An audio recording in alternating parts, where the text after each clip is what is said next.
Joining us on YouTube, we are getting closer and closer and closer to the epicenter of the light of Passover. In that vein of idea, I would like to talk a little bit about what we talked about last week. And the idea is to be able to wield the light of Passover. And how do we wield it? Well, there's a couple of very important points that need to be brought forward. But one of the things I want to do is I want to talk about the light of Passover in connection with the tabernacle, okay? And I will get to that in a minute. But it's interesting how all this is going to develop, because one of the things that you're going to find is that there is actually a structure behind the human ability to wield the light of Passover.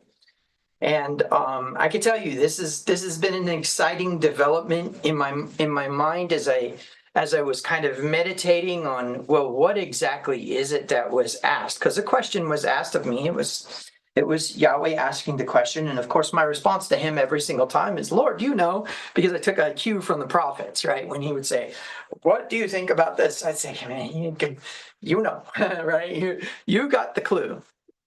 And you know, it's interesting.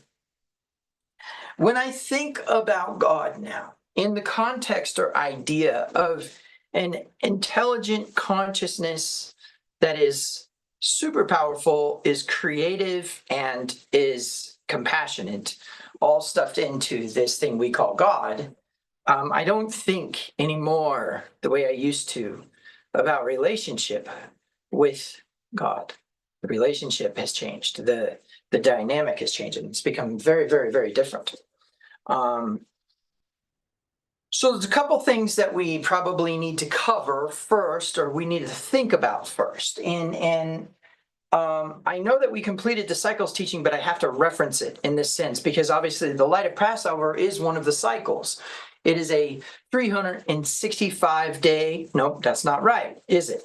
A year is not 365 days. A year is one Torah cycle. And not only that, but the year is governed by the barley being Aviv, right? That's when the leap month occurs or doesn't occur based upon the oral law of the priests, okay? Now, when we talk about the oral law of the priests, what do we need to know? We need to know that every single Kohen that is born is structured in the same way as the one before. What do I mean by that? I mean that a Kohen is born with the soul to be a priest. And no matter how far into the future after Aaron, that is, that bloodline still has the form of the priest. Now, we have the book of Hebrews, and of course there are some Messianic Jewish rabbis who believe the book of Hebrews does not belong in the New Testament, and there's three reasons why. The first reason why is because Marcion loved it. And Marcion was a horrible anti-Semitic jerk, okay? He was somebody who was absolutely emotionally attached to the idea that the Jews were a problem, and furthermore, that the God of the Jews were a problem, which is just asinine. He believed that the God of the Jews was this ancient demigod, or what we call demiurge, which is basically almost like a god of chaos or mischief. And that the God of the New Testament is actually the creator God, and he just stopped putting up with it and finally put a correction on it. Okay, well, that's great, because you know what? Marcion's the one that came up with our New Testament canon. What does that mean? That means he decided which books made it in and which books didn't, and we kept that. And so, of course, some rabbis are going to be like, this anti-Semitic jerk is actually trying to, what? Oust the Jews from the New Testament. Well, that's a little bit difficult to do because Yeshua was a Jew, right? Okay, but that's one of the reasons why they think it isn't. Another reason why they think it shouldn't belong in there is because of some of the statements that are made about the temple passing away or perishing. Oh, are we going to address that today? When we actually come into the reality of what actually was going on and why, and what this little secret structure inside of the Bible has with it, we're going to come into some amazing things. Okay, So there are a number of things that we're going to have to get into today, and I can tell you this is probably not going to be a short one. But for those of you who need the short ones, obviously you can stop it sometime during it and go back and watch it later. Hopefully we don't have to do a whole lot of editing, because obviously you've seen from the last few that I've done, I never edited them because I didn't have time. Okay, so now let me get a drink here real quick and we'll jump into this. Okay, so did you guys know you have to drink 50% of your weight in water in ounces, right? So if you weigh 200 pounds, then you have to drink 100 ounces of water a day. Okay, so now here we go. This is important. When we are dealing with Torah, we are dealing with an actual letter for letter transcription to Moses. When we were dealing with language, we were dealing with what? We were dealing with consonants and vowels, right? So consonants are stops on vowel sounds. So the premise is that then when Yahweh speaks Torah to Moshe, how? Mouth to mouth. Remember, Aaron and Miriam are in the wilderness with Moses, and they make comments about the Cushite woman that he married, okay? Now, the Cushite woman that he married wasn't really necessarily relevant. What was relevant was the principle of honor. And so Yahweh says, all right, Moses, do me a favor. Go call those two idiots to the tabernacle, and we'll have a chat. So we go to the tabernacle, and of course, Moses thinks he's in trouble too, right? So we go to the tabernacle, and all of a sudden, out of the middle of nowhere, the voice speaks to all three verbally. When I deal with a prophet, now who's the prophets? Aaron and Miriam. Why? Because they're called prophets in Torah, right? Aaron is the prophet of the Elohim, or God, Moses. Remember that? Remember when Yahweh said, I will make you a God to Pharaoh. And what? And Aaron shall be your prophet. Aaron the prophet.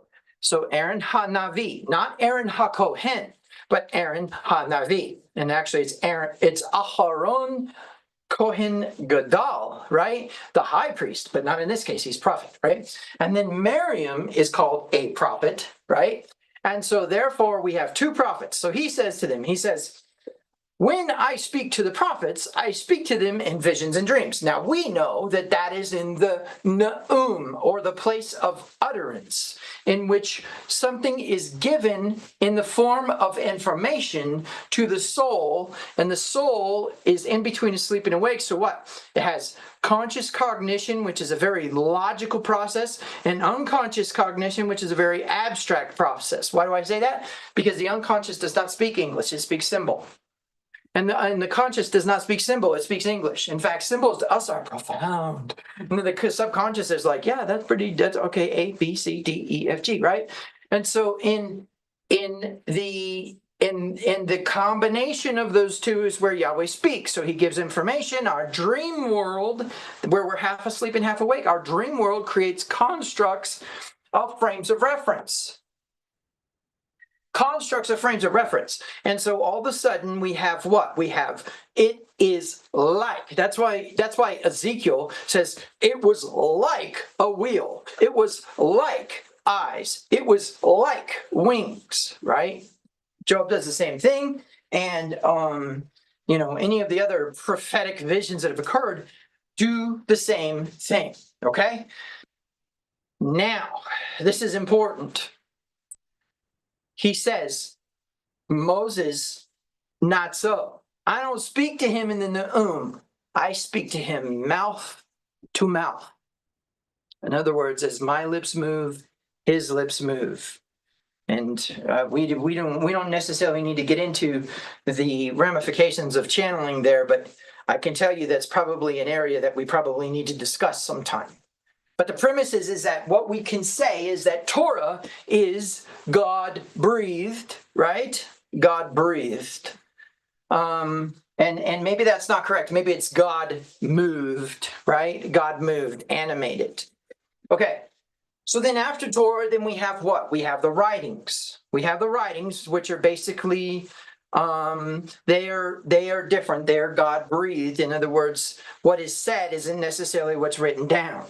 And the reason for that is because we're still dealing in the Ne'um, and we have to do like unto, right? We have frames of reference. So what's interesting is Torah is quite literal. And the Psalms, the Proverbs, Joshua, Judges, Ruth, all the way into Samuel and maybe First and Second Samuel and maybe Kings are all writings, right? They're archives and musings about reality. And then we get into the prophets, which is clearly utterances that have been constructed. That's important. But what's interesting is when we start to get into the New Testament. Now, I'm calling it New Testament so that we can contextually reference it quickly. Your mind already knows New Testament. I'm going to use that word today. When we get into the New Testament, we have a combination of all three, it seems. For example, we put the words of Christ in red because we believe he's what? The third person of the Trinity and therefore the divine Son of God. Well, that's a little bit accurate and a little bit inaccurate. And the way that it's inaccurate is that he's not specifically the Son of God, in that we also are called sons of God.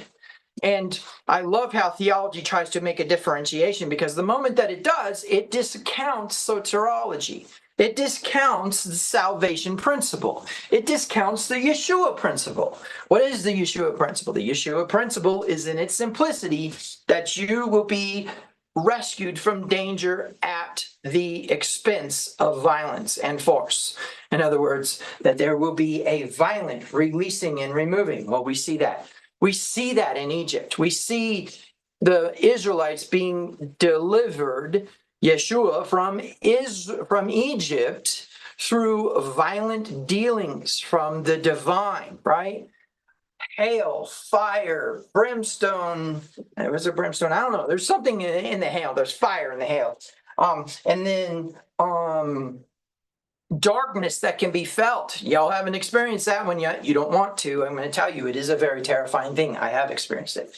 Okay. And then also we have famine type things where the crops are destroyed. The locusts eat the crops, right? And what the locusts don't eat, then the blight attacks. And then the animals get this sickness, but not the Israelites' animals, because we're going to make a distinction. And not the light, not the darkness, because we're going to make a distinction. A violent deliverance. So when we get into the New Testament, we need to accept that it is a combination of all three: prophets, writings, and Torah. Which means what? We need to adapt it into those contexts. When Yeshua speaks, he is the Torah having been made flesh and tabernacling among us, Sukkoting among us. Which means what? He participates in the festival of Sukkot by what? Becoming flesh. Oh, what a hint to when he was born, but we'll let that go. All right, so now, why is this so important? Because that means that we can apply the principles of the Old Testament to the New Testament. What do I mean? The 4 levels of Hebrew learning: Peshat, Remez, Drash, Sod. Now that means that we can actually go in and read the New Testament in the literal, as a story, as an action that somebody actually performed. But then we can also use Remez. I'm going to show you that in a minute. Furthermore, we can also use Drash and Sod, which means what? There's gematria in the New Testament. Get over it. And when I say get over it, I'm telling my fellow rabbis, get over it, right? There is what? Mysticism in the New Testament. Christians need to get over that, right? And what? There is agadic and prophetic and Torah style literary things occurring, including chiastic structures like Genesis chapter 11, including parallelisms like the Psalms, including parables like some of the books of the Bible that you think are literal, and including what? Prophetic future predictions, etc. Right? Meaning what? We accept the Bible as a whole, and maybe even some books that didn't make it in because of some of the biases or perhaps the accuracies of the people who chose the canon. Okay? So why is that so important? Because then that means we can even use Torah and the New Testament as remez connection. Why is this so important? Well, let's start at the beginning. What's something we absolutely know to be true in the New Testament that totally violates every principle that we understand about space-time? That there's transcendence of space-time. You want my proof? Here's my proof. My proof is in the Transfiguration. What happens at the Transfiguration? Yeshua takes Peter, James, and John, some very specific and important people in the New Testament, and brings them up the mountain and parks them at the top. And then all of a sudden he is transformed. And when he is transformed, appearing with him is Moses and Elijah. Now, there's two very important elements here that need to be understood. The first is that if Moses and Elijah appear with Yeshua and they are in bodily form in such a way that they would be recognizable by whom? Peter. Figure that one out. How does Peter know who Moses and Elijah look like? We're not allowed to make graven images, so it's not like they were walking around with a couple busts like, Mark Antony or something like that. But instead, what we have, Marcus Aurelius, and then what we have is we have also some form of process where Yeshua is talking to them. So why do I say that transcends the space-time? It transcends space-time because they're both dead. Well, relatively speaking, dead. They're both removed from the earth in some form, right? And so what do Christian theologians do? They say, oh, well, this is just where Yeshua revealed heaven, and here's Elijah who went on the chariot up to heaven, and here's Moses who, well, we don't really know what happened, but we know Satan argued about the body with Michael, and so therefore we're going to accept that that's some sort of, semblance of what we're trying to say here is that both bodies were in heaven, right? Okay. That's nice, except that my Bible, the same one that you're reading, by the way, the same one that the theologians are reading, does not ever say anybody goes to heaven when they die. Nobody, okay? So what does that mean? That means that we could probably throw that one out. Of course, After Us Heart Ministries, what? Walks a path. If it doesn't bear fruit, we throw it out. Okay, so we're going to throw that one out because it doesn't jive. It doesn't jive with the rest of the context of Scripture. So having said that, and before we get caught up in the idea of the rapture where everybody joins him in the air as that being some form of heaven, we need to probably examine what it really means to become a part of the air and to join him in it. Okay, so now here is the part that's important. Moses and Elijah appear with Yeshua, and now there's this discussion, and Peter says, we should build tabernacles for them. Now, the Christian theologian will stand up and say, no, that's actually, he wanted to build shelters for them because maybe it was cold at the top of the mountain and they needed to have kind of a place to hide, right? But us enlightened Hebrew minds who have chosen not to be anti-Semitic or believe the anti-Semitic theologians who preceded us know that this is tabernacles, this is Sukkot, this is a time in which that should be built. Why is that so important? Well, two very important things. Number one is in its simplicity. Moses is on the mountain at a certain time, and Elijah is on the mountain at a certain time. And it just so happens that both of those individuals are on the same mountain at different points in the timeline. So let's document that real quick. Let's get that up on the board and make some sense of it. Well, not necessarily make some sense of it, but let's get it on the board. Okay, so here we go. So we got this timeline here, and we've got what? We've got the, let's put it this way. Let's go transfiguration. I don't think I want to use purple. Let's go transfiguration. Let's go Elijah's time on the mountain, and let's go Moses' time on the mountain. And then what we're going to do is figure out how those all interact with each other. So the premise is that what we have going on is we have this idea that Moses goes to where? Sinai. Okay, that one's in purple too. He goes to Sinai, right? Right? And then he goes to what? Horeb. And then he goes to some mystery mountain, right? And we're gonna say that this is Elijah, or no, that's Moses, sorry. This is Moshe. This is Eliyahu.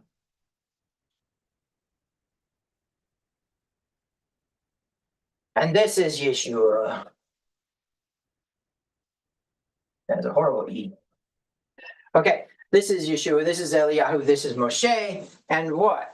This guy goes to Sinai, this guy goes to Horeb, and this guy goes somewhere else, right? What if I told you that Sinai and Horeb were the same thing, and that we can probably infer that this was also the same thing, and that where they actually had appeared with each other was in 3 points of time that all culminated on what? Okay, let's do different colors so I can draw through my stuff here. Let's see, this is a fine tip, and it's probably too wide, but we're going to go yellow here, and this is going to go yoink, yoink, yoink. And what's here? Transfiguration. If I spelled it correctly. Transfiguration. Now, why is that important? Because this seems to be the place where everything is identified. First of all, Elijah learns something profound. Yes, he's given instructions to go anoint people. Yahweh tells him at this point, Yahweh tells him who to choose after him, right? Elisha, right? Go choose Elisha. That's the most important instruction here. The other one is to anoint 2 other different kings. All right. And then what? That instruction is given from Yahweh, let's say, okay? Now we're going to go ahead and we're just going to accept that if Yeshua is in a state of time transcendence and given the instructions to Elijah, he is at the very least an agent of Yahweh, or what we would call an angel of the Lord. But let's go ahead and keep going. So Moshe is given what? He's given the instructions for what? Tabernacle, right? Moses and Elijah are given instructions. Go anoint Elisha. Go build the tabernacle. Now,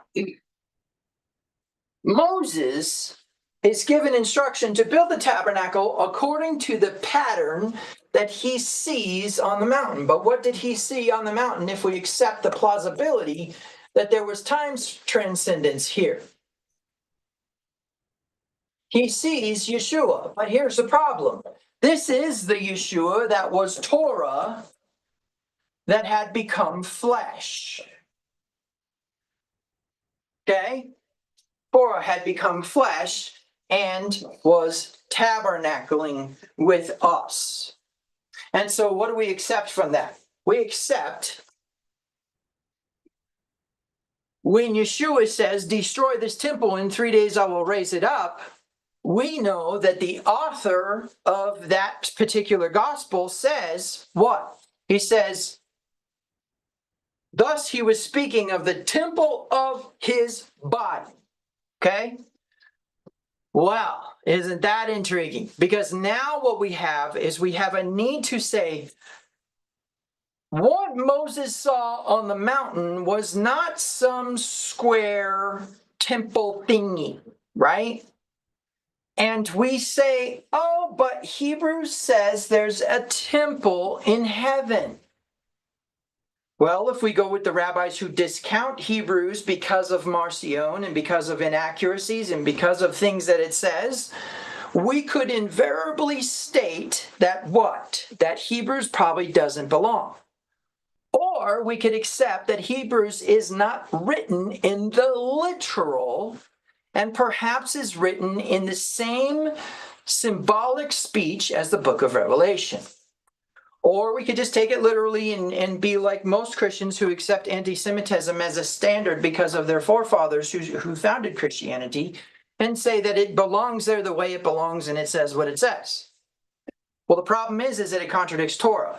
And if it contradicts Torah, then we have a problem, right? Because Torah is more important, more valued, and more defended by Yahweh, the prophets, and the judges than any other book in the Bible. Okay? Wow. So then we need to accept that if we're going to reconcile this, we need to reconcile this in some way. Well, it's interesting because right in front of our eyes, we actually have an entire system available to us that at the end, I'm going to call a system, and you're going to go, that is just not right. Okay? All right. So here we are. We have Yeshua. We have Transfiguration. We have Eliyahu, we have Moshe, and we have something amazing happening where Yahweh says to Moses, see that you make the tabernacle after the pattern you saw on the mountain. Well, if people think that what he saw on the mountain was the pattern of a temple, we are mistaken. Because in the Hebrew, the names don't jive. The words don't jive. Let me show you what I mean. Okay. How many people know about the creation of man and woman? We know the story, right? We know that Yahweh says it's not good for man to be alone. I'll make a helpmate for him. And of course, we're just going to go with the English there, right? And we know that after Yahweh has Adam name the animals, then he has him fall into a deep sleep. Yahweh opens his flesh, takes a rib from his flesh, closes the flesh back around the wound, and forms out of the rib an Eve. In fact, I think it was either Robin Williams, Bill Cosby, or what's Raymond's last name? I can't remember. One of those three said they wanted their rib back.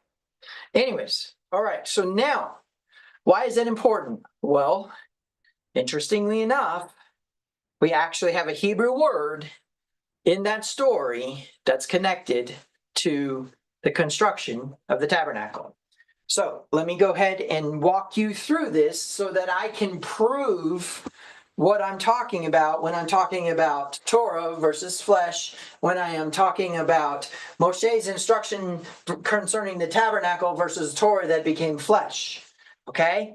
And this part about Eliyahu identifying Elisha as the next prophet after Eliyahu to get a double portion of what Eliyahu had received.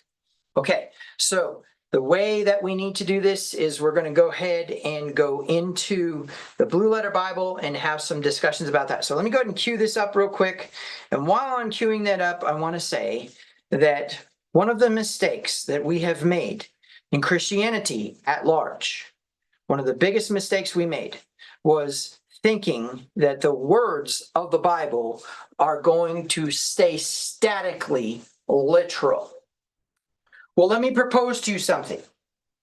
If that's true, and the Torah, the Nevi'im and Ketuvim, and the latter writings, the Achrei Ketuvim, or the Ketuvei Achrei is how you should say it. Ketuvei Achrei, or the latter writings, like the writings that came after the intertestamental period that we call the New Testament, which was actually an anti-Semitic statement that we won't get into. In fact, if you would really, really be kind and wise, just go tear that page out that says New Testament in between Malachi and Matthew. Okay. The premise is, unless it has really good commentary, then go ahead and leave it in there, or if it has a map or something, that might be important. But so anyways, I think one of the keys to this is that we need to accept that this is a song, okay? It's written in a poetic form, not in a prophetic form, not in a literal form, but a poetic form, like the Song of Solomon. That's how Genesis is written, at least Genesis 1, 2, and 3. So do we accept that it's literal? Well, to an extent, because yes, epigenetics has shown that we actually can trace the origins of man back to two human beings, a male and a female at that, not any other combination. Okay, so now moving down into Genesis chapter 2. Wrong fade out there. There we go. We have what? We have verse 21. And the Lord God caused a deep sleep to fall upon Adam, and he slept. And he took one of his ribs and closed up the flesh in its place. Okay? So let's say he causes him to fall asleep, and we don't know that he necessarily opened the flesh, but we know he closed it. So there was an opening of some sort.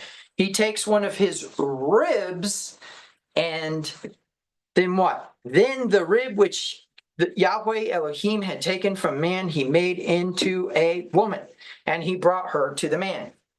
And then it goes into some sort of little chorus, or what we would call a bridge. Now this is bone of my bones and flesh of my flesh. She shall be called woman because she was taken out of man. Now, a couple things that would be really, really important here. The first one is this word took, to snatch out, right? Let's see, going down to took, right here. It's called lakach, to take, to fetch, to lay hold of, to seize, to receive, acquire, buy, bring, marry, take a wife, snatch, take away. Okay, lakach. In fact, when you take a wife, this is the Hebrew word.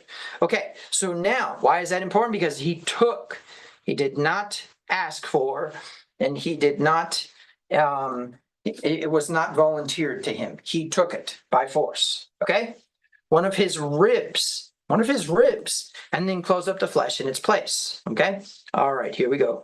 Ribs. So what we need to do is look at this word rib. We come down here to ribs, and here we are. Selah, right? Okay. Salah, or Selah, is, let's see, Strong's Concordance. Strong's H, 6763. Selah. Selah. Okay. This is not Selah like the band, that's spelled differently. Now, going down to first usage, we find that first usage of that word is Genesis 2:21 and Genesis 2:22. And then the next usage is in Exodus 25:12. You shall cast 4 rings of gold for it and put them in the 4 corners. 2 rings shall be on one side and 2 rings on the other side. Well, let's find out where our Hebrew word is in that mess.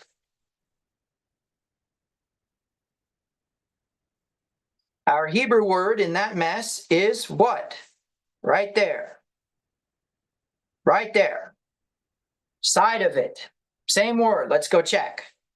Oh, yep. Genesis 20:21. First usage of that word. So if we were studying the parashas that speak of the construction of the tabernacle, if we were studying the parashas that speak of the construction of the tabernacle, we have either Adam having an entire side taken from him, or we have the tabernacle having ribs. Yes. Okay. Now, here's something that's really important, and there's an intrigue here. There's an intrigue to the fact that what's so important about this is that Moses is instructed to construct this thing. Now, if he saw a structure of ribs, because that's what Torah says, rib, unless we interpret that in Genesis 2:21 as side, and then we have a whole nother mess we would have to deal with on what does it mean to be a side, okay?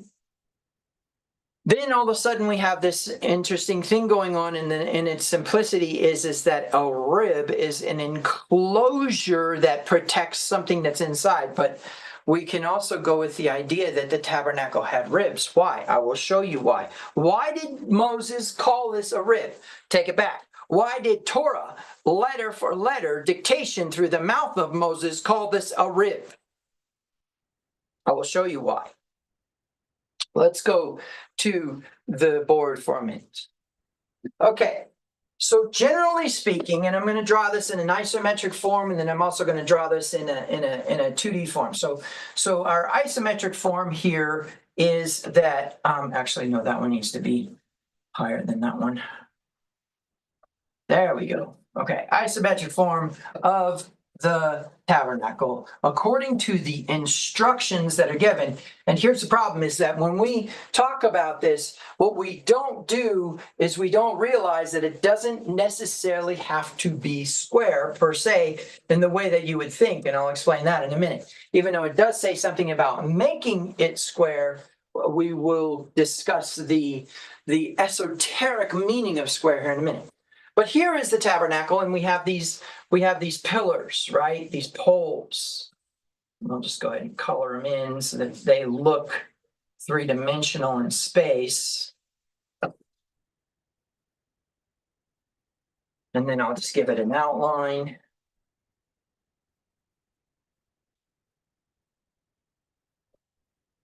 Nope, that's the wrong color. There we go.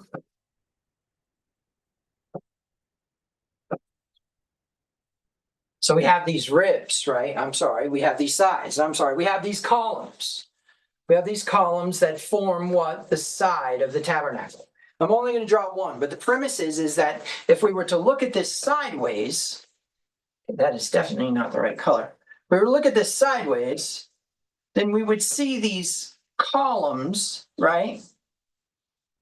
Like this, all the way down. Okay, that's a little too far. All the way down the tabernacle side, right? We see these columns, which of course is called a side of the tabernacle, but we will call it ribs, right? We'll call it ribs. So when we're working with the idea of ribs,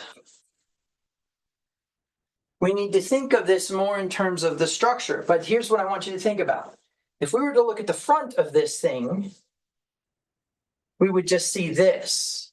And does that look like a human being? No. But if we tried to what? Design it like a human being, because this is one of the things that's interesting, is Moses actually didn't know how to construct this. That is why Bezalel was given the wisdom that he was given, right?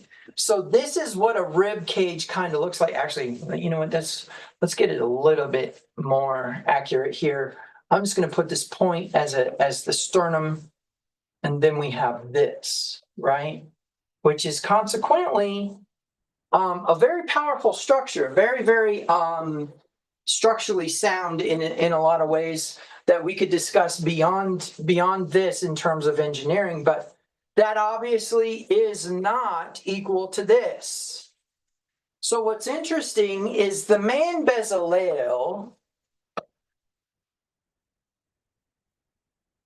is what? Given the wisdom to make this into this, right? Because why? There needs to be a representation of it for a very specific reason. And the instructions are very distinct. It says, do this, make it this long, make these connections, blah, blah, blah. What people don't know is all of that Torah knowledge was actually in Bezalel, not in Moshe. And it's not until it's constructed that Moshe knows now what those words were meaning, right? Okay, so that's why Moses is not the designer of the tabernacle. Bezalel is the designer of the tabernacle. Now, what's interesting about that is it says that he has wisdom, understanding, and knowledge. And we won't get too much into that, but let's just say that we go with the idea that wisdom, understanding, and knowledge are foundational emanations of Yahweh. They are foundational emanations of Yahweh. Now, what's interesting about that is then we accept that this thing right here is being described as a rib. Okay? A rib.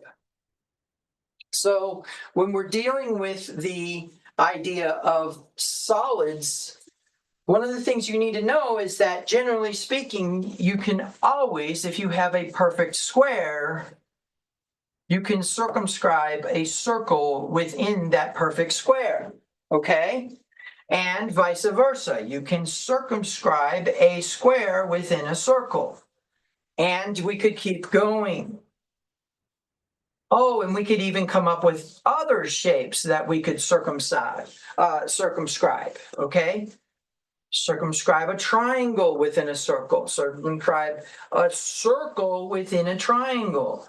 Well, that's interesting because now these round ribs fit the shape. Which means what? He made it square as if it was a container that would wrap around something. Okay? He made it square as if it was a container to wrap around something. And of course, we have the outer court out here, right? All the way around.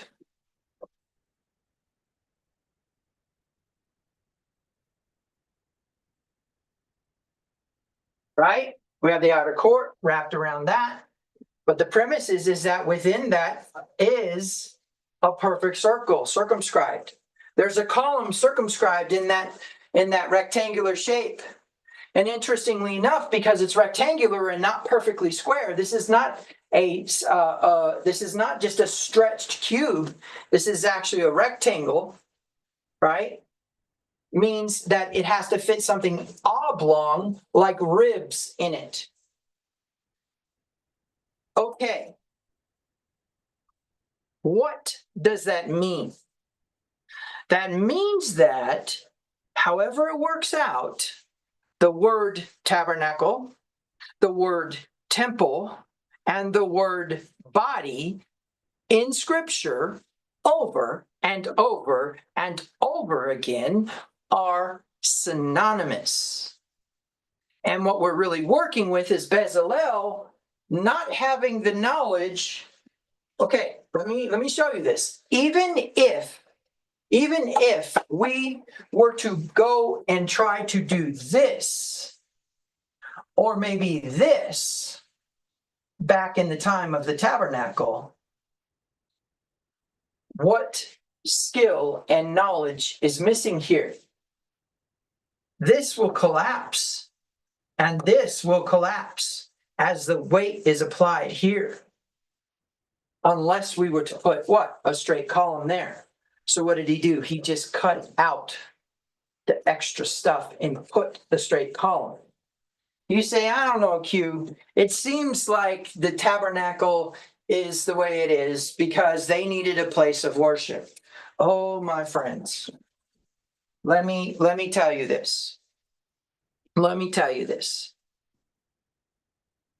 That is so far from the truth because I want you to think about some of the absurdity of the tabernacle, the strangeness of its construction. All of our houses of worship today have something very significant. They have inclined roofs. And if you go back into the architecture of the ancient cathedrals, like cathedrals from the first few centuries, you will find something interesting in them. And that is that you will find, okay, let me say this. If you go back to the ancient cathedrals in the first few centuries, you'll find flying buttresses. And those flying buttresses are a design of a dome. And the dome is designed around something very specific, acoustics. And those acoustics are designed around something very specific, which was the choir. And the choir was designed around something specific, which was the tones that were being used in the Gregorian chants or in the other chants that predate the Gregorian chants. Tones that today have been identified as being some sort of vibration within what? Your body. Meaning what? The cathedrals of Christianity were designed around the songs that were going to be sung in order to facilitate very specific frequencies in both sacred geometry and in sacred tones to facilitate the divinity of the body sitting in the cathedral and to establish it as a sacred ground. Certain frequencies designed to cause that ground to be different from the ground outside of its perimeter. Meaning what? It was basically a chamber to enhance the frequencies that have something to do with the divinity of the body. In fact, this goes all the way back to Greek Orthodoxy and Christian Orthodoxy that predates the Catholic Church. Okay, so now, why is that so important? What do we need to get at? We need to get at that the tabernacle does not contain those things. And so I propose to you that the tabernacle was a logical, buildable shape in the desert of a human body. The location of specific items within the human body. The location of very specific things within the tabernacle. Okay? So, having said that, then we can take and superimpose the tabernacle upon the human body, right? So if we were to do a two-dimensional drawing of the tabernacle, we have the outer court, then we have the inner sanctuary, and very specifically, we have at about the 1.618 location, which I'm going to try to get a little bit more accurate, probably there, is going to be our holy of holies and holy place. Now, outside of the tabernacle, I guess we're going to have to draw this a little bit bigger. So let's go ahead and get rid of that. And let's see, we'll get rid of that, and we will get this a little bit bigger.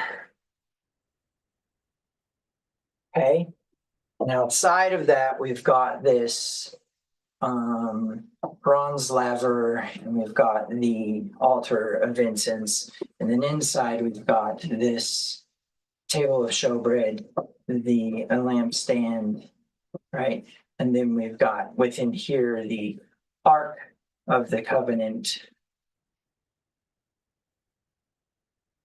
Okay.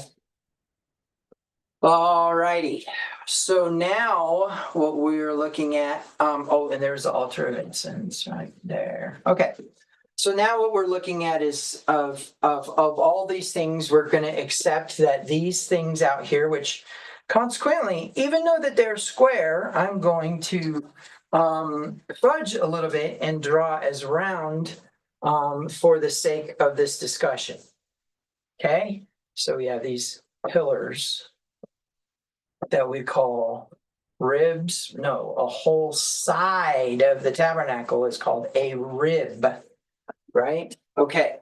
And so then the premise is that that's kind of how this works out. Of course, we have something going on out here, but again, it's a little bit different in measurement and all that. And by the way, if I have not gotten the count accurate, it is not because I'm trying to be disrespectful. It's just that I'm trying to illustrate this in a hurry.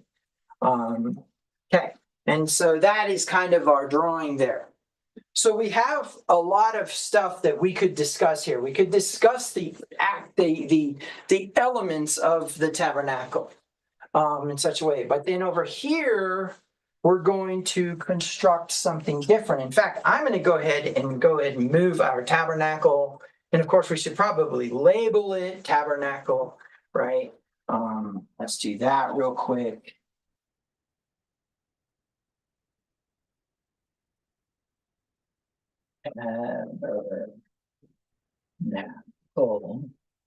Okay, and then over here we're going to draw this a little bit different, so we have a head, and I'm not going to compare proportions here. Okay, I'm just going to kind of draw a human body here. Here's some legs, right, and here's some arms. By the way, this isn't anybody you know. So don't sue me. Okay, so now what we have going on is we have a system called the endocrine system.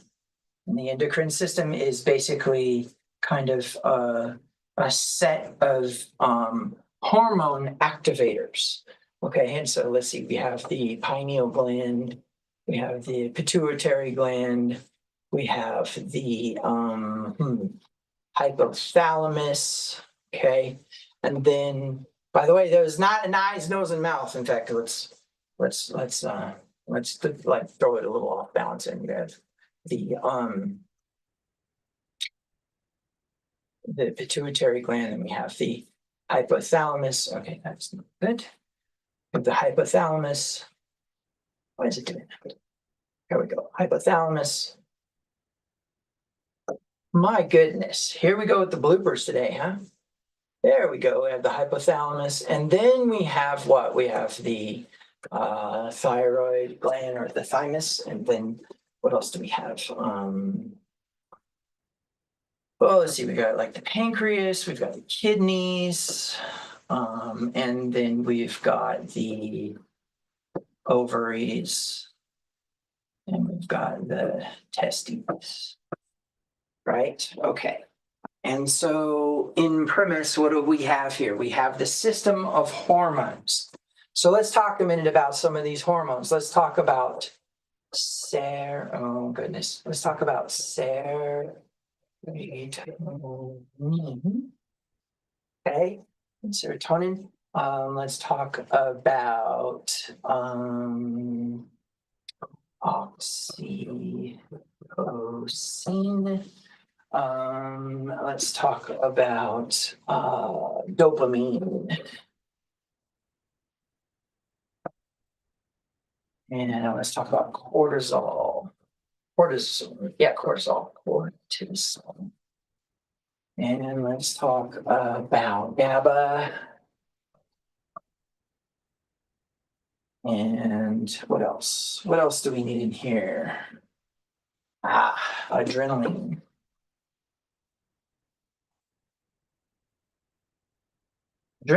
And then, of course, we have epinephrine.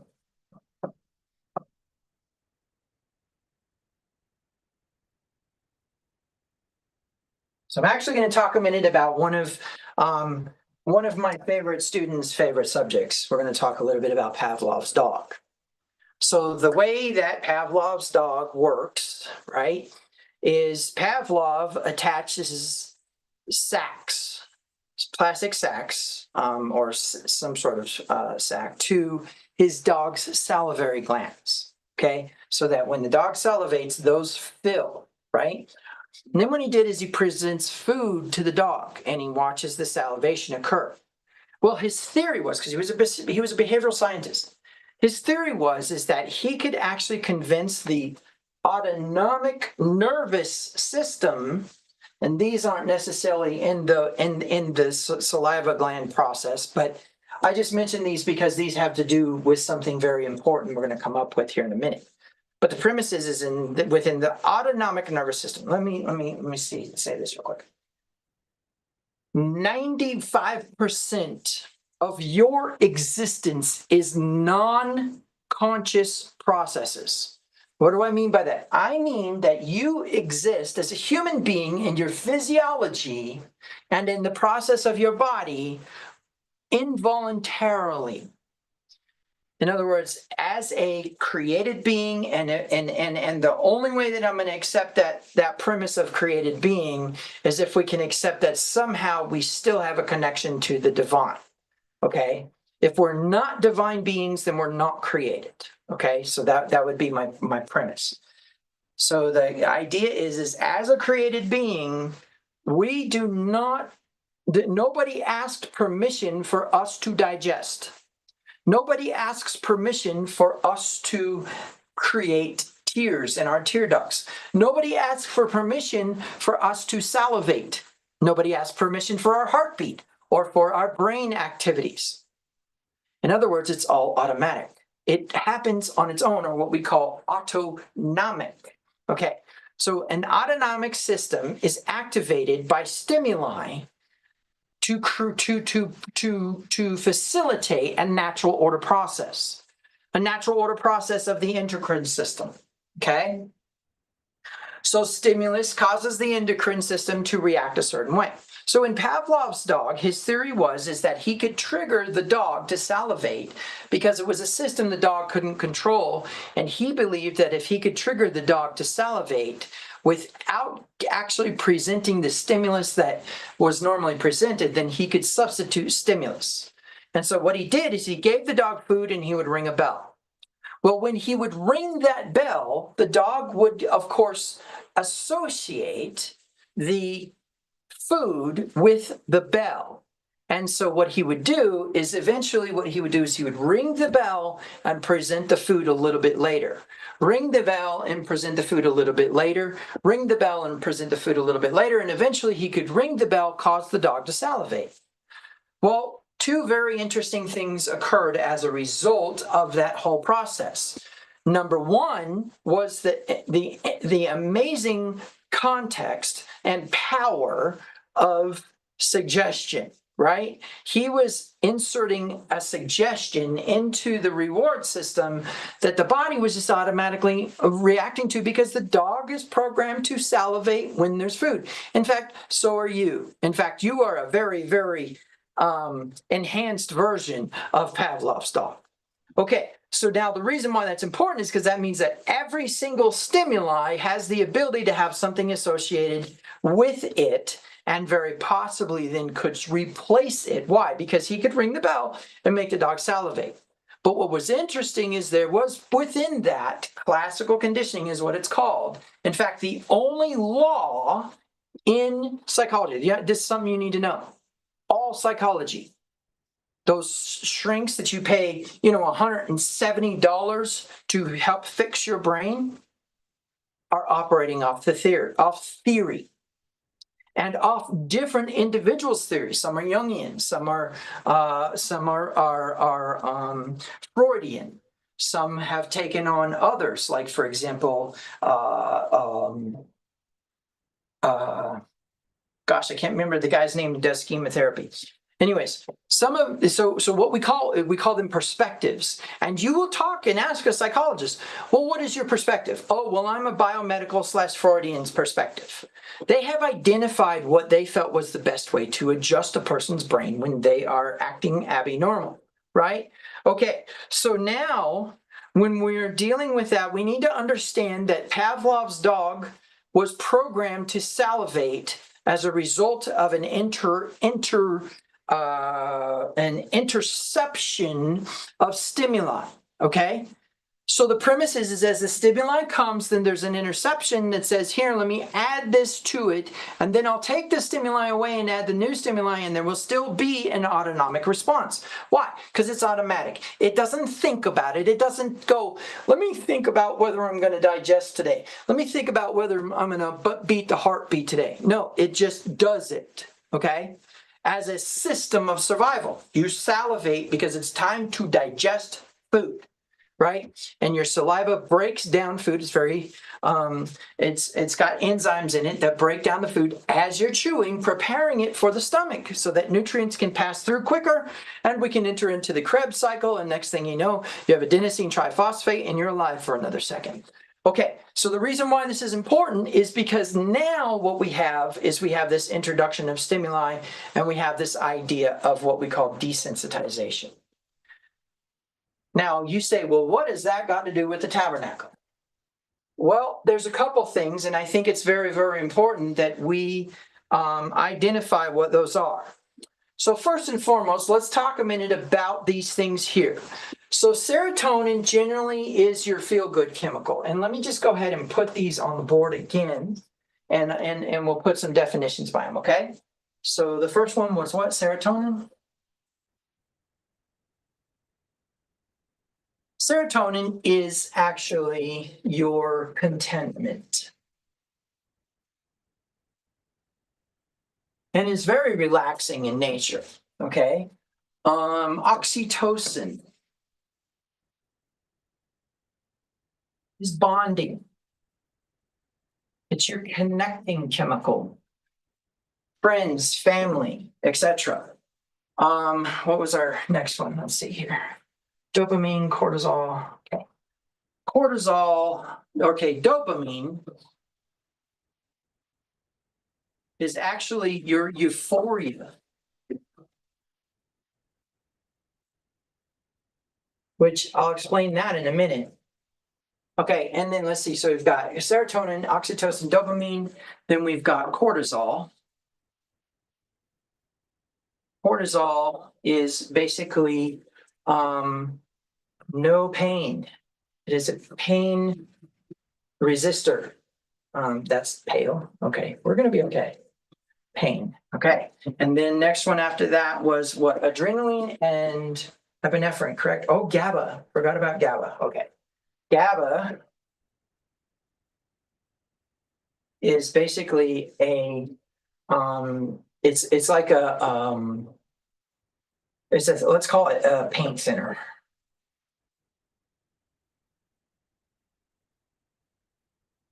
It reduces nervous reaction. Okay, and then this is adrenaline.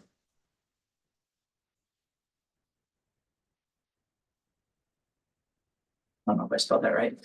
And that is actually going to increase blood flow.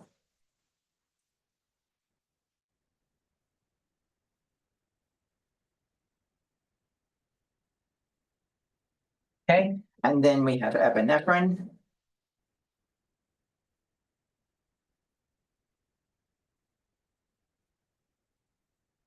Enhance muscle twitch. Okay.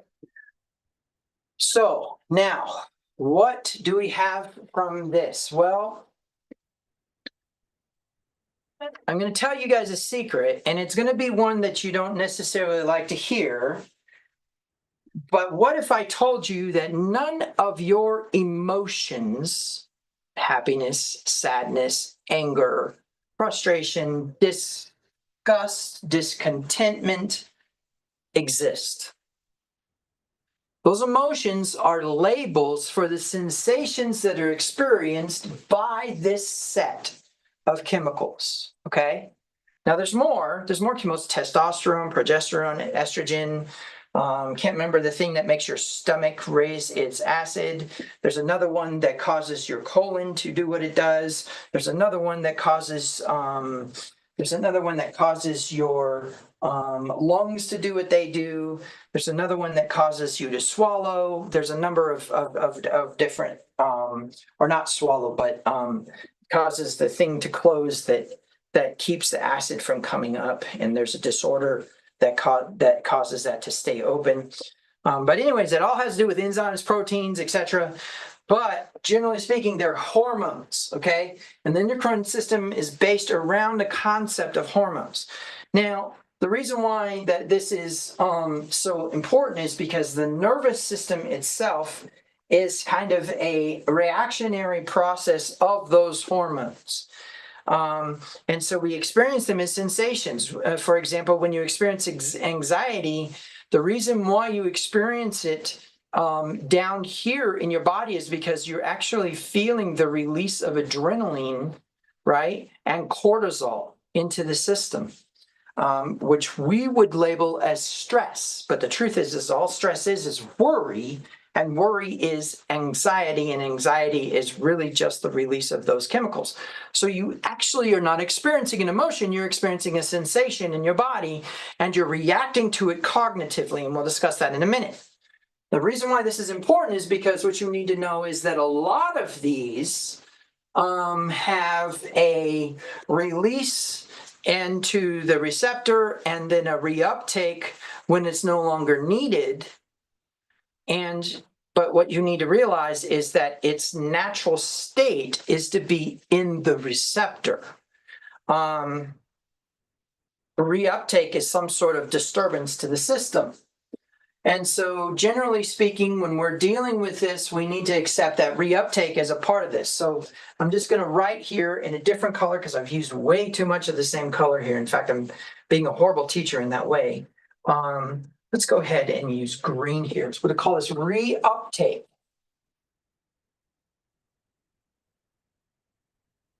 Okay, reuptake.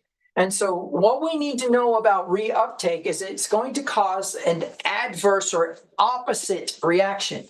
For example, if serotonin is contentment, then it's reuptake. In fact, let me move this.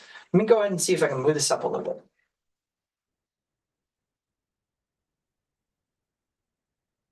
Let's move it up to there.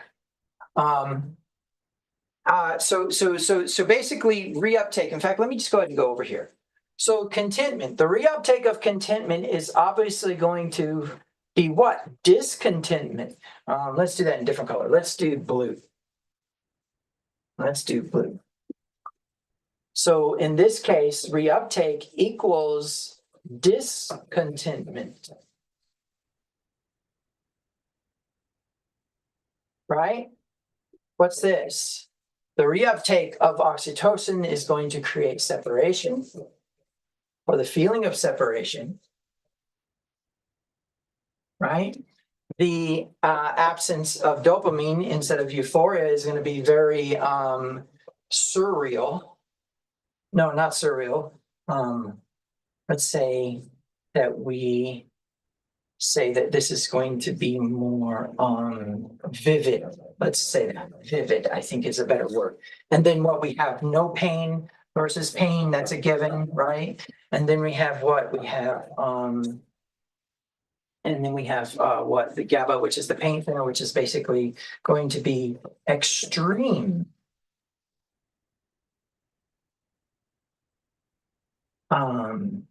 sensation. Now, these work in harmony with each other, right? Adrenaline is obviously going to be reduced blood flow.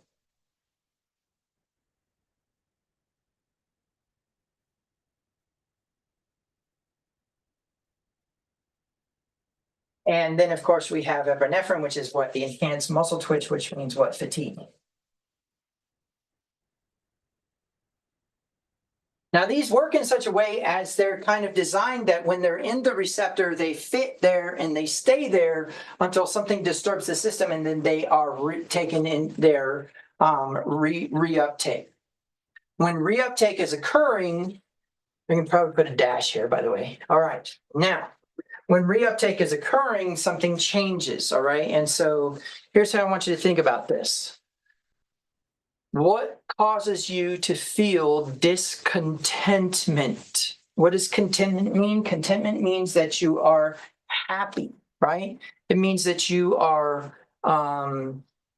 experiencing, just with serotonin, you're experiencing the idea of not necessarily needing anything else.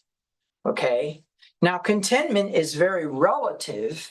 But the premise is that the system is designed to have you experience secureness and groundedness, etc. Right?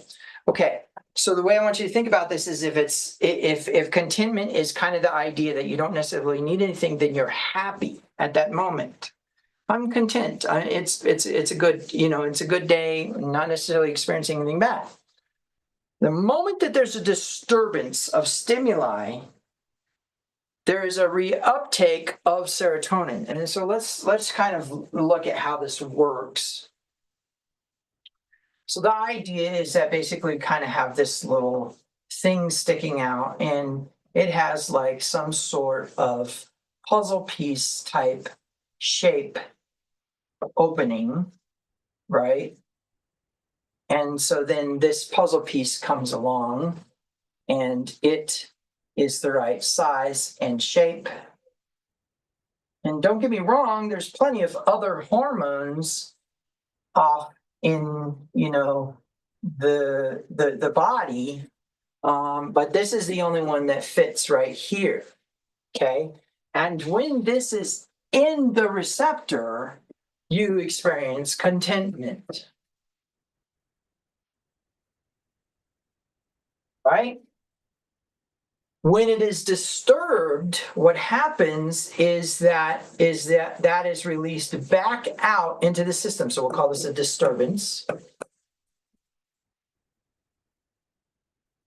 Okay. And what you need to know is as long as this is in its spot, it's in its natural state. And what I mean by that is that it is supposed to stay there, right? But it is whenever it is released, the reason it is released is because something has created cognitive dissonance. All cognitive dissonance is an expectation from your system that things go a certain way. And when they don't go a certain way, there's a disturbance, and all of a sudden, those start to get released. Now, the reason I bring this up is because what I want you to think about is what actually is disturbance.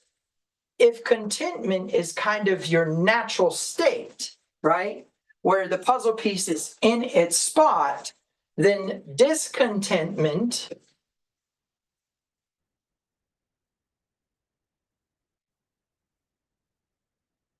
is an unnatural state, which means what? You don't want to stay there. This is how discomfort occurs, okay? But what I want you to think about is this disturbance is actually cognitive.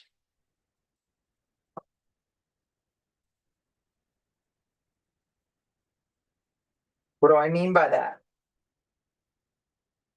What constitutes a disturbance? A disturbance is an expectation that didn't go the way we expected it to. And so it's interesting, this natural state is also cognitive, but it is cognitive in a different way. It's cognitive in that I can't think of anything that I necessarily need. Oh, need arose, which means what? We think about that need. Think. Well, let's talk a minute about thought. Thought is an actual construct of information. Remember at the beginning when I said that Yahweh spoke to Moses differently than he spoke to the prophets? How did he speak to the prophets? He spoke to the prophets through visions and dreams, which are what constructs of information we don't understand. So the divine, the intensification of all power in the universe, it's interesting. People actually get offended when I say the intensification of all power in the universe instead of saying God. Well, you tell me which one is more descriptive of the thing that you actually worship. Done. Okay, so the premise is the intensification of all power in the universe, what? Gives instruction to a finite being who's still a what? Emanation of the divine, but dummied down. So has all the information of the divine, but cannot process it because it doesn't have the consciousness that the divine has. In other words, it's kind of a reduced consciousness or a reduced intelligence. Okay? And so the premise is that when we're dealing with a reduced intelligence, things need to be simplified. What our brain does, which is an interesting thing because all our brain really is then, is an interpretation device of divine energy information.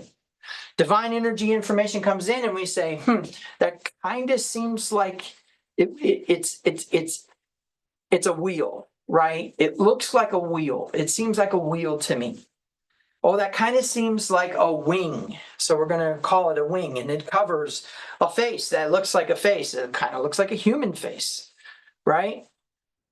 We begin to use frames of reference of information that we actually have available. Now, what's interesting is our brain does not contain a, say, our brain does not contain like a German English dictionary. Or like a Chinese English dictionary or Spanish English dictionary. For example, when I think of the word table, I think of an object that has 4 legs and is flat on top, right?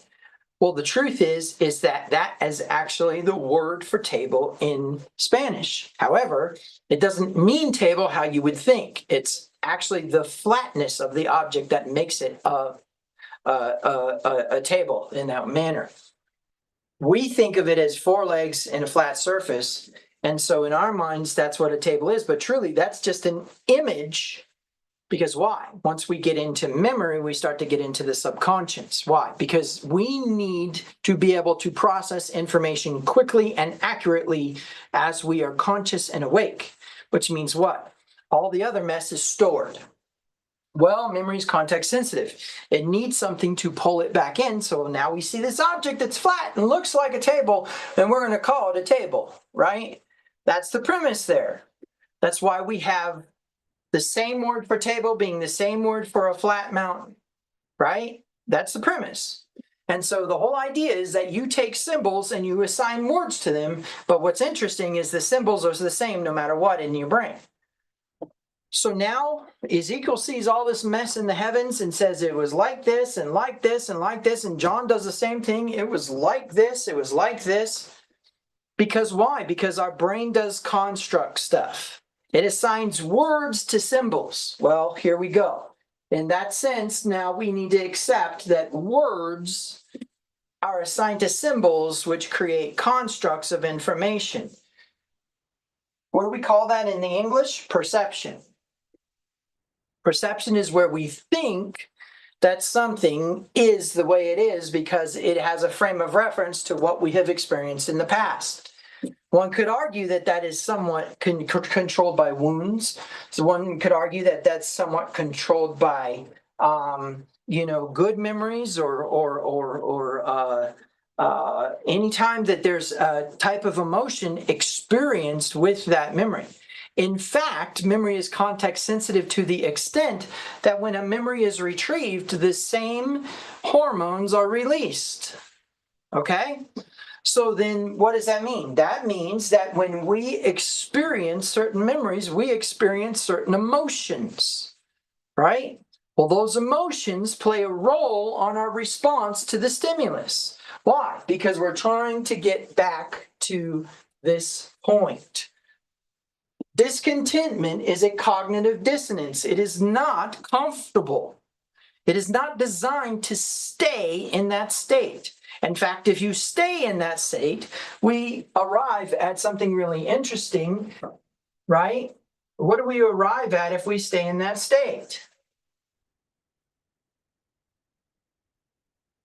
Let's do this.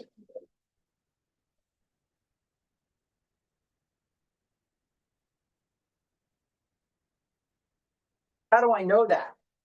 How do I know that depression is the key here? Well, let's talk a minute about a selective serotonin reuptake inhibitor. So what have we said? We've said that if we are content and the serotonin is taken away, then what happens? We become discontent. That was a reuptake. So what is a selective serotonin reuptake inhibitor? It is something that prevents at certain points of stimuli. That's the interesting thing about a selective serotonin reuptake inhibitor, is it is designed to select the times when it should allow reuptake and when it shouldn't. Now, the interesting thing about that is that the selective serotonin reuptake inhibitor, in fact, we need to make sure that we label this part right here. We need to make sure that this is legit reuptake.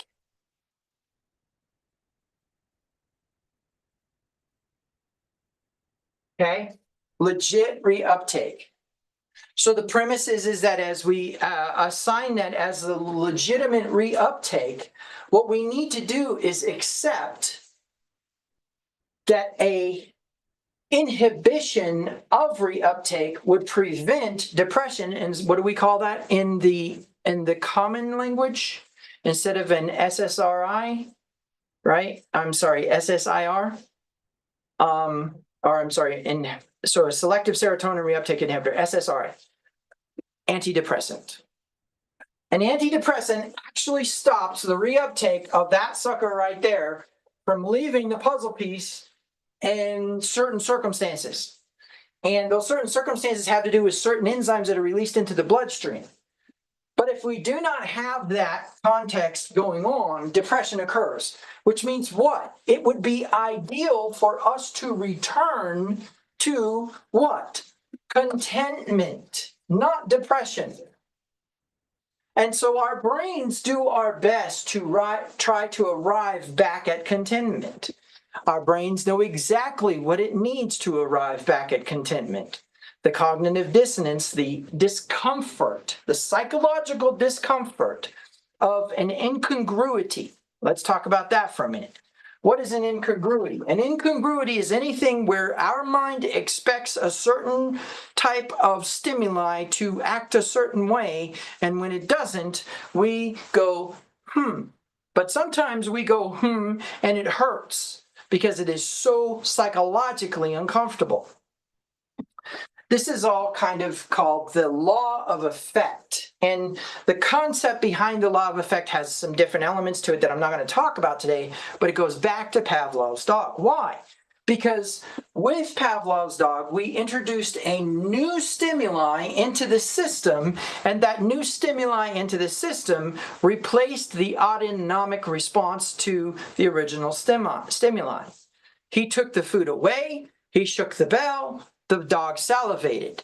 He didn't give the food back. He rang the bell. The dog salivated.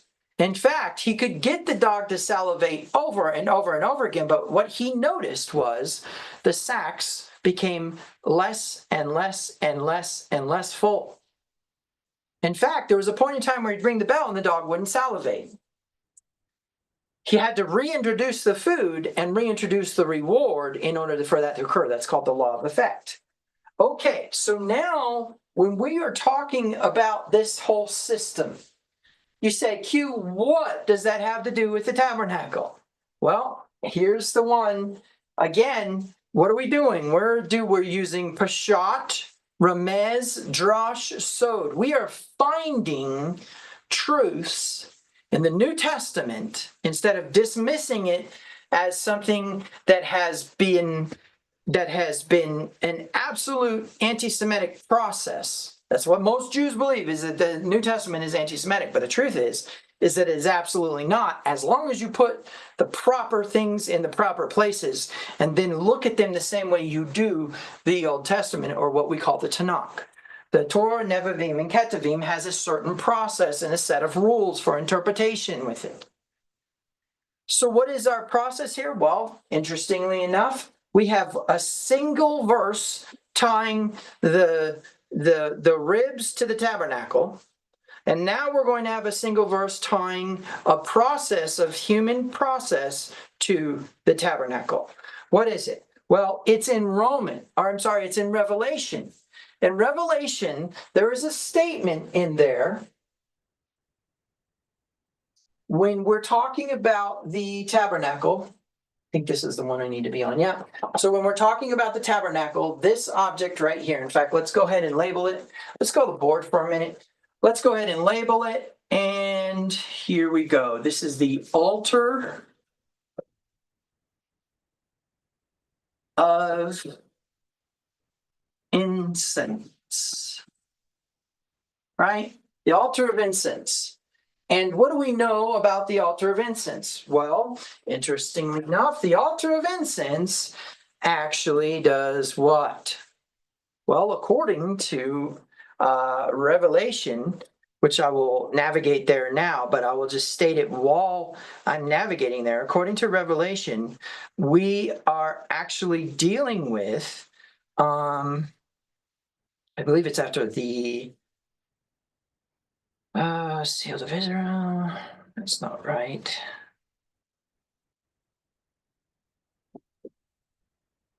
Seven seal. There we go. Yeah. So it's Revelation chapter 8. Revelation chapter 8.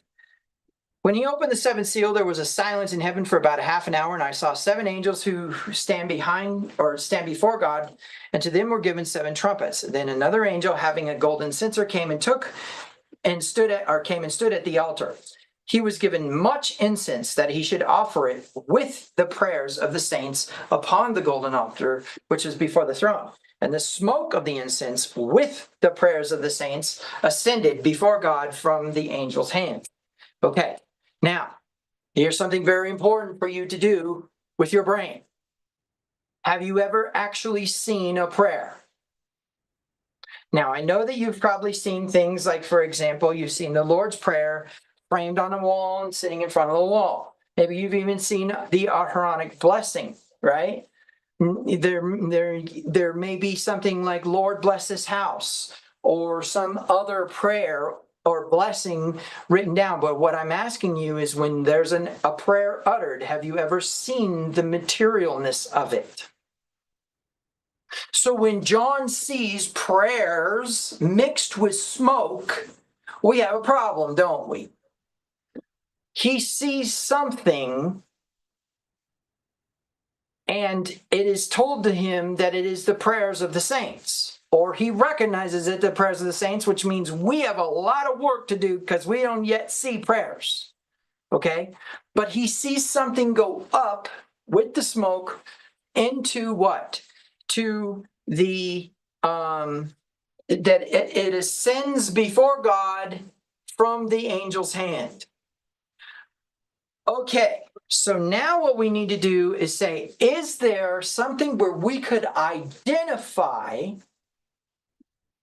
prayer as having something connected to these hormones, or a reuptake of these hormones, right? A reuptake of these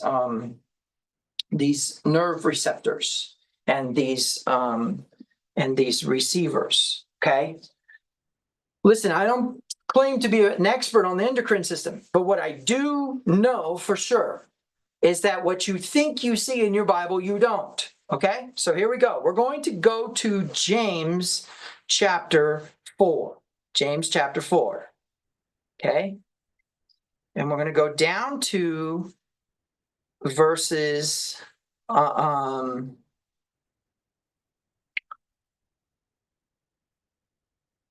is it 5? It's 5. James chapter 5.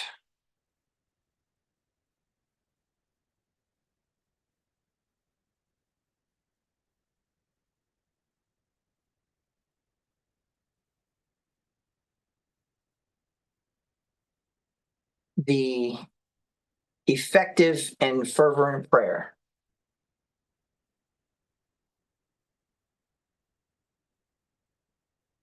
James 5:16. Okay. So in James, whoops, I accidentally clicked Philemon here. In James chapter 5, verse 16, it says, confess your trespasses to one another and pray for one another that you may be healed. The effective and fervent prayer of a righteous man avails much. Oh, here's a fun one. Here we go. The effective and fervent prayer of a righteous man. Let's look at this. Chapter 5, verse 16. We're looking for that effective and fervent, and here it is, energeo, right? That is the word for fervent, right, or effective, and then the effectual and fervent prayer. Now, what we need to do is we need to accept that this idea of fervency somehow has its process in the intensity. So let me explain this. Energeo is our root word for energy. And if you look at the word energeo, let's just do that real quick. First usage of the word energeo is in Matthew 14:2, and he said to his servants, this is John the Baptist, he is risen from the dead, and therefore these powers are at work in him. These powers are at work in him. Okay? So, and then we have Mark 16:14. Now King Herod heard of him, for his name had become well known, and he said, John the Baptist has risen from the dead, therefore these powers are at work in him. Now let's look at Romans chapter 7, verse 5. For when we were in the flesh, the sinful passions which were aroused by the law were at work in our members to bear fruit to death. Okay, so looking at that first verse, Matthew chapter 14, verse 2, if we go there and look at that word powers, we will see, first of all, we see the energeo, but then we see the what? The powers. Dunamis. Dunamis. So what? The work of powers. Let's look at this word dunamis really quick. First usage. And do not let it lead us into temptation, but deliver us from evil. For yours is the kingdom and the power and the glory forever. Amen. Right? Now, where that comes in really important, that's the first usage. So we know that he's assigning the attribute of quote unquote power to Yahweh. But then when we look in Matthew chapter 13, verse 54, we see, where did this man get his wisdom and these mighty works? No, that's power. That's power. Now let's keep going here. And specifically, we are looking at this one right here. In Mark chapter 5, verse 30. Remember, this is still dunamis. It says, and Jesus immediately knowing himself that power had gone out from him, that virtue in the King James had gone out from him, is dunamis. Okay? So let's explain this now. Dunamis is something that is wielded through energeo. Okay? Why do we know that? Because it says that we work power, right? We work dunamis, energeo, work dunamis. So what? The working prayer, right, avails much. Okay, so then from that point of view, then we understand now one of the things we need to understand now is prayer. Well, the mistake that has been made is by trying to really try to understand what Yeshua was saying when he described the Lord's Prayer to his disciples. And we've made the foolish mistake of saying that this is the model by which we pray. Or worse yet, this is the prayer we're supposed to say. When the truth is that he was trying to teach them how to pray. And when you think about prayer, you need to think about intervention. Okay? Oh, this is very powerful. Why do we pray? And what are we praying about? And what are we praying to? Okay, first of all, we pray to what? Intervene in a natural order process. The only reason why we pray is to ask for an interruption of reality. Man is sick on his deathbed, has, say, emphysema. Okay? Person goes up, lays hands on him, and asks for there to be a miracle, that he be healed and not die. Oh, well, this is intriguing. Because what do we have? We have an attempt to interfere with what's naturally happening. Naturally happening as a result of some sort of information introduced to his system that said that he was sick, right? That he was diseased, that he had experienced a disorder of his autonomic system. And that disturbance or disorder is creating not only discomfort, but is threatening death. We're going to come along and we're going to say, you know what? I don't want him to die. Why? Some sort of what? Bonding to him. Oxytocin. That would be a loss. And an uptake of oxytocin means that you no longer feel connected to the person. Okay? What else? I want him to be okay. I want him to experience contentment, and I want to feel contentment with him. I want to be happy with him. So what? That's serotonin, right? Okay, so the premise is that there's a reuptake of these, so there's a disturbance, and therefore we are requesting what? Intervention in natural processes. Well, there's a few things that we need to understand. The first is that any intervention in a natural process has to occur as a result of divine energies. The woman with the issue of blood has a disease that causes her to be anemic. Her blood does not clot, and therefore it is in a constant state of flowing, and probably had something to do with bad information introduced into her system that indicated that she should not stop flushing that area of her body, and therefore she was bleeding and bleeding and bleeding and bleeding and bleeding. Now, that is a natural order process. Somewhere in there, information told her body to react a certain way to certain stimuli. However, when she reaches out and touches the hem of Yeshua's garment, what heals her? The energy? No, the dunamis heals her. What actually caused the energy to flow towards her was her connection to him, and therefore that was the work that was being done, or the intent that was being done, right? There was a focus of intent on this. So what's intriguing about this is that now what we have is we have proof that the way in which a healing occurs is a result of a flowing of divine energy. Now, we could get into all kinds of things about fluidity here. We could talk about the idea that the reason why emphysema is occurring is because there's solids in his lungs. His lungs are supposed to flow or have fluidity, right? And so in that way, what we can accept is when there's a presence of a solid, there's a necessity for there to be an intervention with that solid.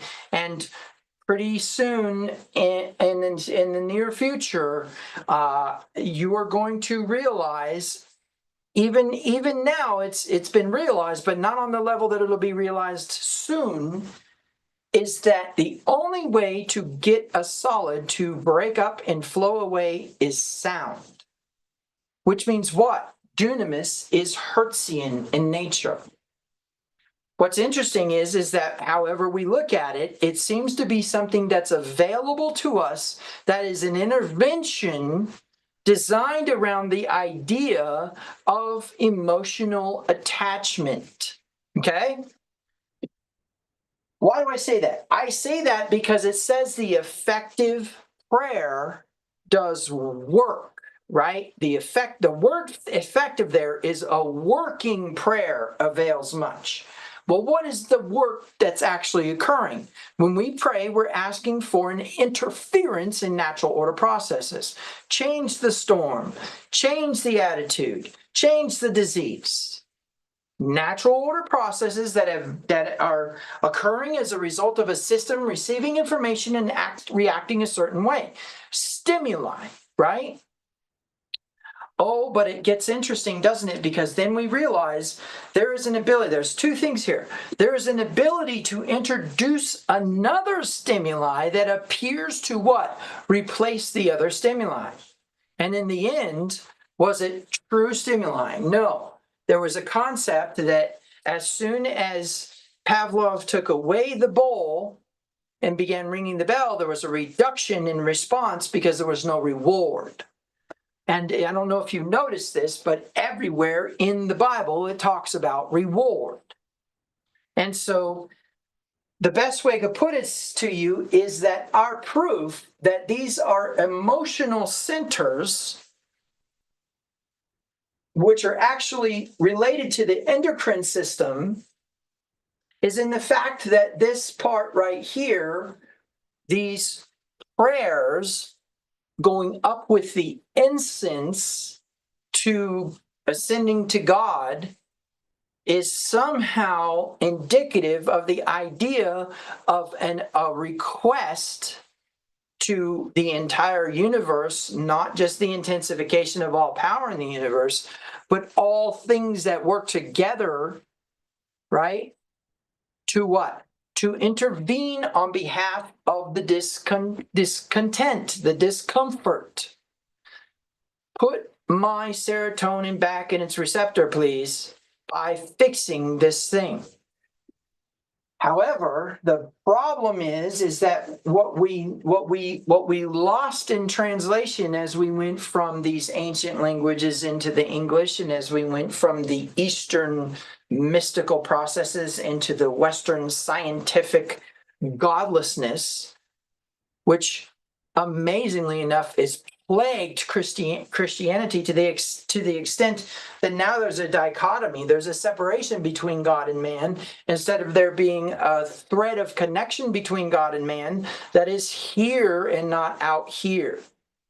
It's here and not out here. It's here and not out here. The intensification of all power in the universe is not out here.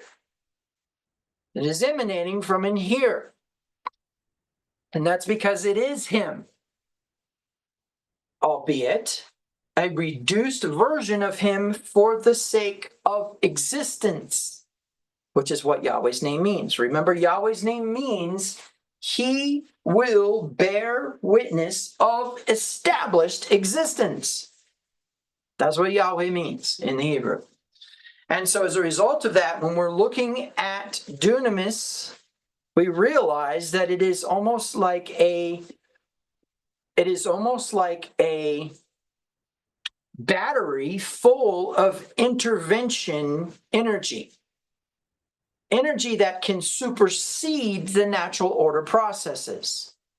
And therefore, Peter can, with words, tell a man to get up from what apparently would be muscular dystrophy at the very least. His legs do not work correctly, whatever that may be. It causes him to not be able to stand and walk.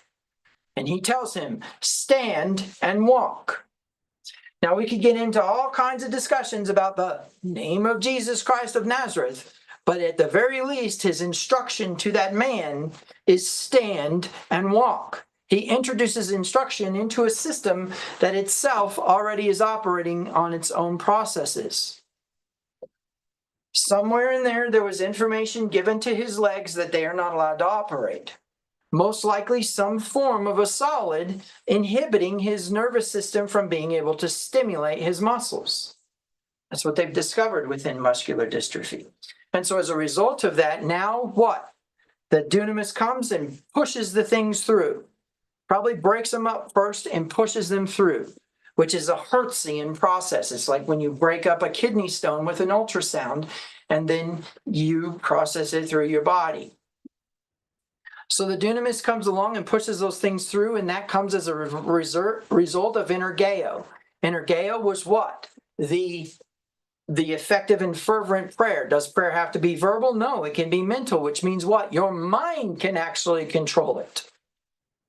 Now, where do we get into the light of Passover? Well, remember, the light of Passover has three elements to it. The first is abundance.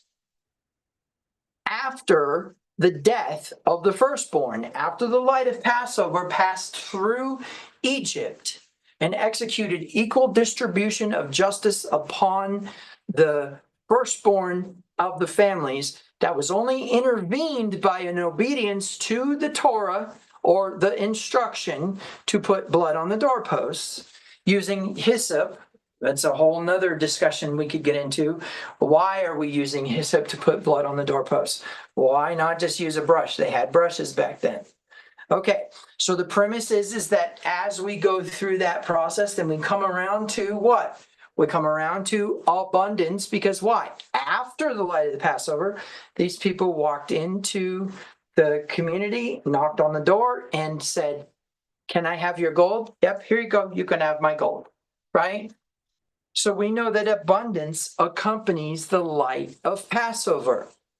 And then what else do we have? We have the concept, or we have the idea that there is a deliverance, a Yeshua principle. Well, that Yeshua principle already occurred. But what's so important about the Yeshua principle? Looking back to Midian in Judges, did Israel have the ability to deliver themselves from Midian at the time when Midian took possession of Israel?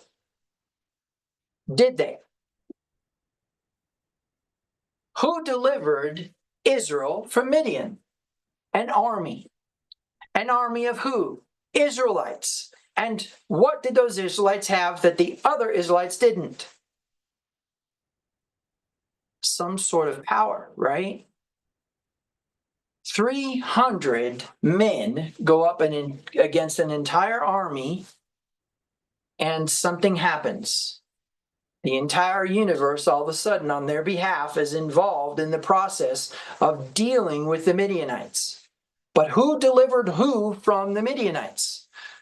Israel delivered Israel from the Midianites. So the Yeshua principle is interesting.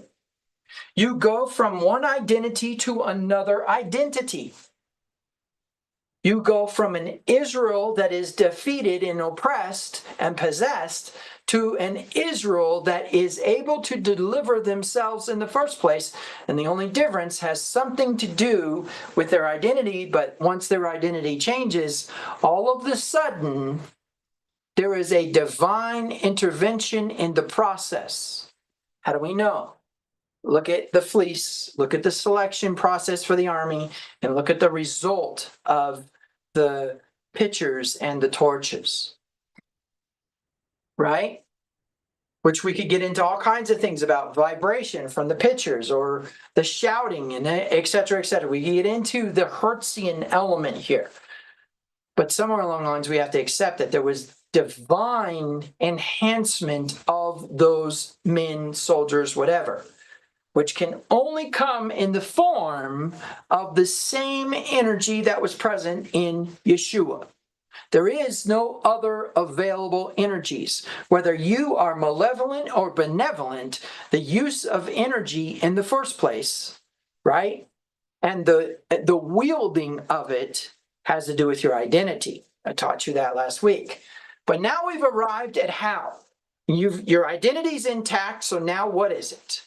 Well, first of all, we need to accept that if there is no disturbance, then there's no desire to move the energy. Oh, that's powerful. That's powerful because now if we can wield the light of Passover, then that means that needs to be attached to what? A reuptake. Why is the reuptake occurring? A sense of loss, a need for connection, a need for contentment. In other words, the light of Passover has to be present and can only be used upon a deficit of the light of Passover. What does that mean? There needs to be a hole. There needs to be a void. There needs to be something missing in order for you to wield that light. There needs to be a vessel of reception. So what's powerful about the light of Passover is that it is directly connected into the elements of the human. And where this gets really, really powerful is when you accept that everything in Genesis and everything in the description of the tabernacle and everything in the description of the Mount Transfiguration all have to do with the single most important truth. How are humans created? Through the masculine and feminine energies coming together, right, in the form of an intersection that results in the creation of a new something out of nothing, right? The premise of there being a start point, right? When I say a something out of nothing, what I mean is that a female is born with all of her eggs for her entire life, right? So every last egg that's available for making a child already exists at the moment that she's born. Which means what?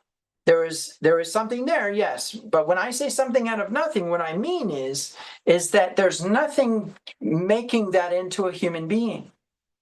She could die with those eggs. 75 years, 80 with strength. And at that 80th year, maybe she gets some icing on the cake and lives to 88. But when that happens, all the eggs that she was born with die with her. The ones that get fertilized are the ones that become a new human being. And at that moment of what? Of conception, a flash of light occurs as a result of what? The proof that a divine process has occurred within the human being. We call it an activation of zinc, fine. But what we can't detect and what we can't see is the non-Hertzian energy that has begun to be a new process. But who initiates that, and by what will? By our will and by our initiation. Don't get me wrong, there's natural order processes that contain information that don't allow, right? People who have damage to their uterus, men who have damage to their reproductive system in such a way that either maybe there can't be flow or there can't be production of sperm. But the premise is that when it's said and done, in a normal situation, the intensification of all power in the universe doesn't have a whole lot of interest, and I mean like vested interest, in who comes together with who. Because if that was the case, we could get into all kinds of things about the oopses in the Bible concerning that, and all kinds of things in the oopses in maybe just your block, right? Backseat of the car, oops, right? And the premise is that although we could accept that there's definitely seems to be some determinism to that, like some seem to make it and some don't, we can identify that there's a willpower to what? To cancel. That's a given. We have made it abundantly clear as human beings what we've declared about that. And our allowances to cancel the ones who could have made it through. And we have the willpower to create it in the first place. And there doesn't seem to be a whole lot of intervention there sometimes. I mean, I don't know. I think there's the mothers who sit at home and pray, and they are emotionally attached to the fact that their son is going out with some girl and hoping that they don't come home pregnant. I think that's a very real thing. But what I'm trying to tell you is that's the only place where there's really a true manifestation of the divine. Everything else appears to be materially attached to our efforts. But I taught you in the past that you working at a 9-to-5 job and receiving a paycheck at the end of the week does not mean you provided. It means that you were provided for, and it was a result of that effort. But look about the people who are not. If we look at the idea that the sparrow is less valuable than you and it is fed, then we need to accept that if you really identified with the fact that it didn't come from you, then you can accept that however much you receive has nothing to do with your efforts, but instead has to do with what you will do with it. Because we learn from the parable of talents that to he who has more will be given, but to he who has it will be taken away, right? And what is the criteria for that? Whether it be the parable of the talents or whether it be the wicked steward. Well, why is that so important? Because now when we get into the light of Passover, we realize that it may not be about us. What if we could identify that the light of Passover was actually about everyone else?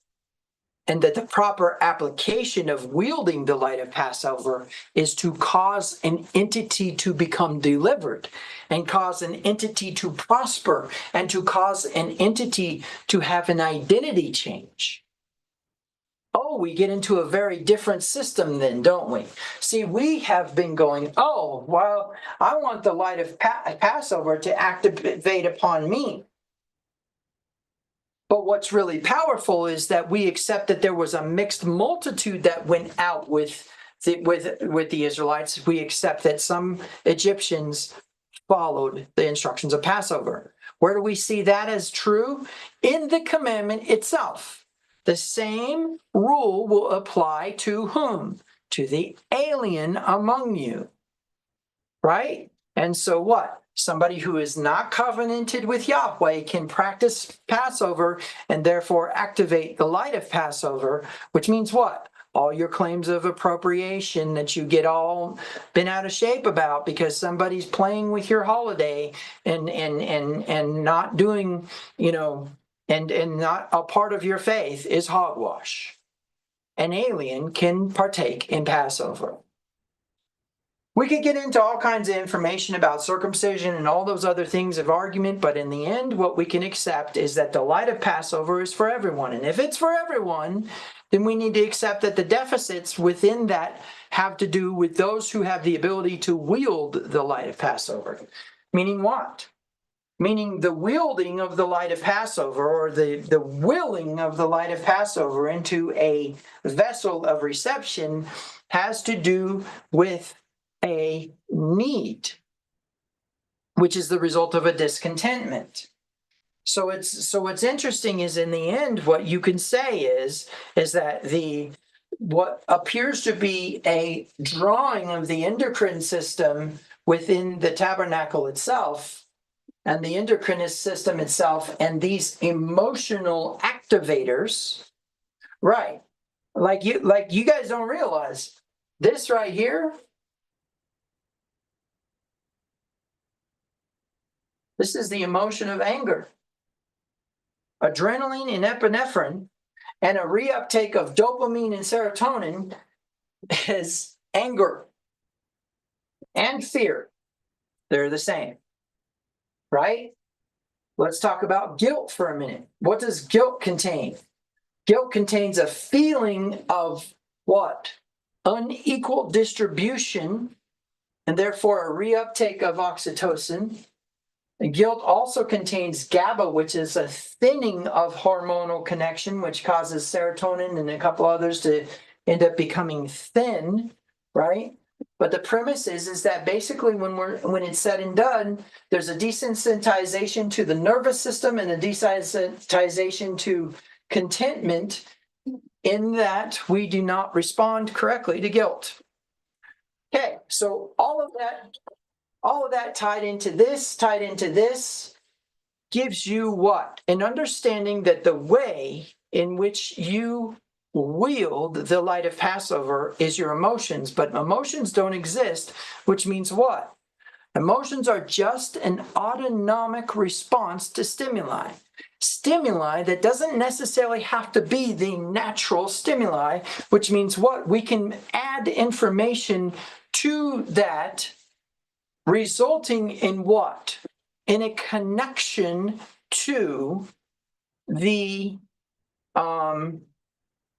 we can connect the autonomic nervous system to a different set of information. What is that different set of information? Well, I would say a simple one is did the Israelites have to lift one finger in Egypt to get all that gold? They just had to ask for it.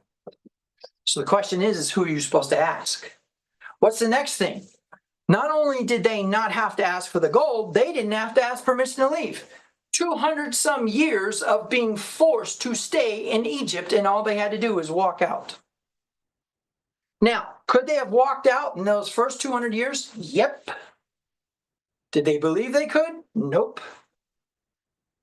In fact, there's a crazy part with this. When you go look at how long they were supposed to stay in the discussion that Yahweh had with Abraham about them versus how long they stayed, the numbers don't add up. In fact, there are opponents of Christianity and opponents of Judaism who believe that that's a contradiction significant enough to say that the Bible is not legit. Now, there's a Talmudic response to that I doubt they ever read, which has to do with when that exile occurred. Now, having said all that, we get into the Yeshua principle that they had to have a change in identity. You cannot wield the light of Passover if you're a slave. You have to be a delivered one. Now, we could get into all kinds of information about what that means. Does that mean salvation in Jesus Christ? Does that mean covenant with Yahweh? Are they one and the same? Etc., etc. But in the end, you cannot be a slave and wield the light of Passover. You won't think right. And what's crazy is all this mess right here, if it's not governed correctly by your cognition, you will get into the disorders of what? Of depression, of detachment, of abandonment, of I mean, we could even get into psychosis if you wanted to. But the premise is that when it's said and done, you need to realize that those things that are occurring, those emotions you're experiencing, that's why people say, "Oh, you made me feel that way." Well, the truth is that if your mind was correct when they gave that information to you, your identity would tell you whether it's true or false, and it wouldn't matter to you. So it's only within a true identity that unfortunately does not result in any type of merit on your part. He made him who knew no sin to become sin for us, that we might become the righteousness of God, does not say that you can somehow make some sort of effort to feel better about your position. No, your position is your position. It was Israel's position from the beginning. How do we know? Because they never lost their name. When Jacob went down to Egypt, his covenant name, just like my covenant name is Kinetavnu, and I go by Q, which is short for that, his covenant name is what stood. We don't call them Jacobites. We call them Israelites. So as Jacob goes down to Egypt and brings his sons with him, and they arrive in Egypt, 70 souls, then we what? Arrive at a moment when we accept that that is the nation of Israel. And the nation of Israel is just Jacobites. But they're not called Jacobites. Because why? Because that was Jacob's covenant name. Israel was Jacob's covenant name. And we call him that when we want to identify those who were covenanted from the promise of Jacob. And what is the promise of Jacob? You guys don't know this. The promise of Jacob was when he crossed his hands and he put this hand, he put his right hand on Ephraim's head, and he said, yes, this one will become what? The fullness of the Gentiles. Melo HaGoyim, which Paul mentions in Romans in the New Testament, which is a remez to what? We have not been given a spirit of fear. We have not been given a spirit of slavery, again, to fear, but a spirit of adoption by which we cry, Abba, Father. That was the adoption of Ephraim. Why? He was Gentile born. He was Gentile born. He was not Israelite born. And so as a result of that, Jacob had to adopt him. And we don't see the tribes of Joseph, do we? No, we see the tribe of Ephraim and Manasseh. And Levi had to become a tribe that didn't have an inheritance so that the 12 tribes could actually have their inheritance. Well, there's a lot of intrigue there, but the short version is that Joseph got a double portion by having both his sons become adopted, which is the power of new covenant. And in that premise of that adoption, we accept that that adoption says that you have an identity that is really truly the identity that you had in the first place, but you have an identity now that's different from your identity then because you did not realize your identity then. Therefore, you did not exercise your right to that identity then, but now you know it's your identity, and therefore now you can exercise that right. It is only that one who can wield the light of Passover, and it is only deficits by which the light of Passover will flow to. And so when we get into the light of Passover, when we get into the focus of how to wield it, we accept the identity part, but we also accept that it is a part, has to do with emotion, because the effective and fervent prayer of a righteous man, the emotional prayer of a righteous man moves the dunamis. What does the dunamis do? The dunamis interferes? No, not interferes. Intervenes? No. Intersects with and alters the identity of the disease, alters the identity of the disorder, alters the identity of the mind, alters the identity of the reality that is present. And therefore, what manner of man is this, that even the wind and waves can or obey him? Every Elohim. Every Elohim. In other words, every concentration of power and energy and consciousness in the universe is actually going to move on behalf of the wielder of the light of Passover. But make no mistake, most of the things that you are given are not yours. Most of the things that you are given are for somebody else's and are for somebody else. In fact, if we could look at the diminishing of what? Of receiving so much that you can't eat anymore, and instead of throwing it out, you give it away, then the premise is that whatever that Elohim needs to become full, the light of Passover fills this empty vessel, which is an Elohim, and then what? That then becomes abundance. And where does abundance go? Does it go into your belly? No, it goes outward, right? It's that parable of the hamburgers, right? Where I say you get a hamburger and they give you this, you go buy a hamburger and they give you a tray of 10 and they say, oh, sorry, I thought it was on your order. Well, you got to take them. You're going to go eat as many as you can to get full and probably stuff yourself, but then there's still more left over. That's abundance. What do you do with abundance? You distribute it equally. Okay? All right, so you understand now the light of Passover needs to be distributed equally. You understand that equality does not identify with it doesn't identify with a strong mind, but a weak mind. What do I mean by that? You are going to distribute to the thing that needs it, not to the thing that doesn't need it. And that means you need to identify those that need it in an equal manner. You cannot look at one or the other by what their merit is, because it was never about that. The elevation that's occurring is a result of identity that exists in them that they don't believe exists. And so elevation into that new position has nothing to do with what they've done right or wrong. It has to do with their need to be elevated. And once they're elevated, and they are properly elevated, because remember, there is definitely a mechanism of reciprocation within elevation. But once they are properly elevated in that moment, it is not about their merit. It is about their identity.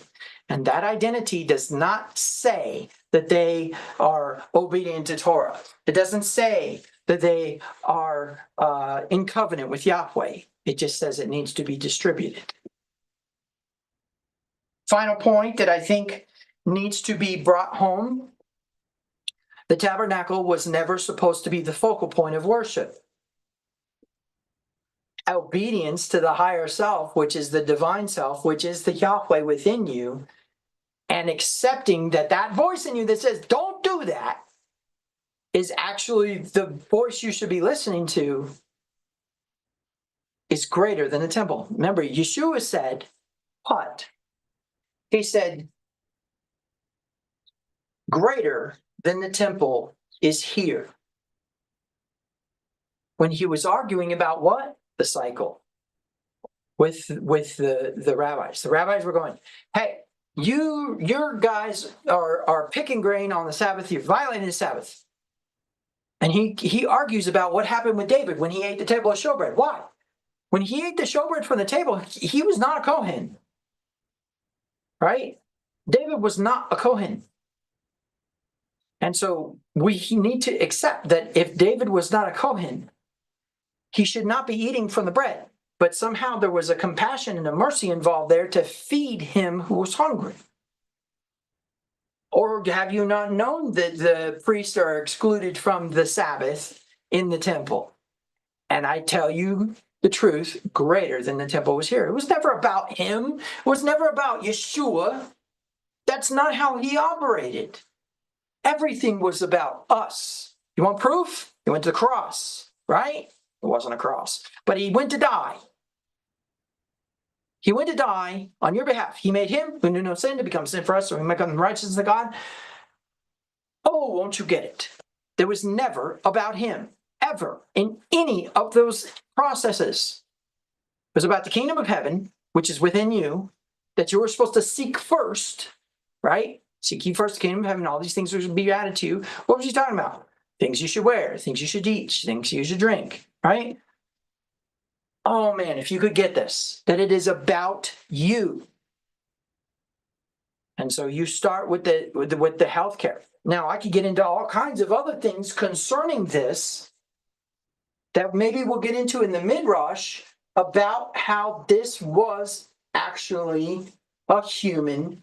This was a symbol of a human body, and this symbol of a human body contains everything that pertains to healing, everything that pertains to health, and all of the other things that right now science isn't ready to handle yet.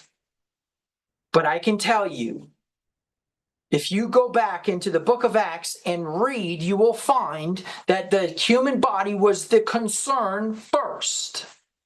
You go back into the Gospels and read, you will find that the human body was the concern first. The physiological, material existence of a human was the concern first. Because, dear God, could you bring all kinds of enlightenment and all kinds of esoteric knowledge to a lame man? But that's not what happened, was it? No, we're not going to teach him about the energy of the universe. We're just going to give him back his legs. Why? Because the human body comes first. All health care is tied into the tabernacle. All mental health is tied into the tabernacle. Homeostasis, hydrostatic equilibrium, all of the things that exist in balance in your body are in the tabernacle, and the instructions for the tabernacle, and the way in which the tabernacle was to be constructed, to build, what elements were used, what materials were used, and why, all pertain to your body. To the extent that you can even find your veins in the list, right? They used what? Red, blue, and purple, right? Red, blue, and purple threads within the curtains of the tabernacle. Capillaries, veins, arteries. It doesn't stop there. It was always about Yeshua's body in a perfect state, the Mount of Transfiguration. Always. And although I'm sure there's plenty of other interpretations that you could find in all of this, at the core of this thing is a realization that you are probably not doing what all they did for the tabernacle. Look, even the tabernacle had to rest on Shabbat. There was no building of the tabernacle on Shabbat because it was resting, right? The rest of the time, we have all these other things going on. Don't get me wrong. Your autonomic nervous system does not, your autonomic systems do not rest on Shabbat. But make no mistake, as Deborah often says, your health care is your self-care. And the proof is in the building of the tabernacle. And the proof is in Yeshua's reference to the tabernacle.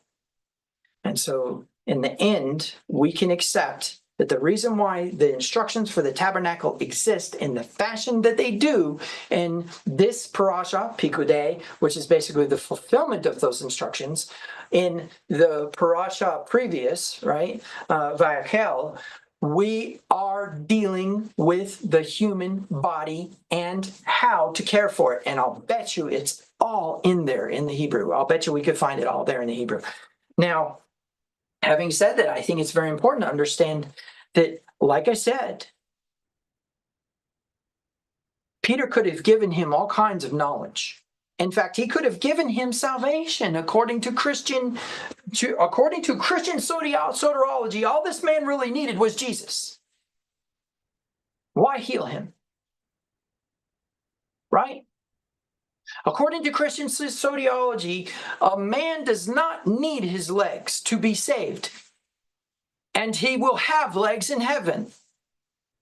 That's what's claimed, right? The glorification of the body, the last thing to be defeated is death, etc., etc.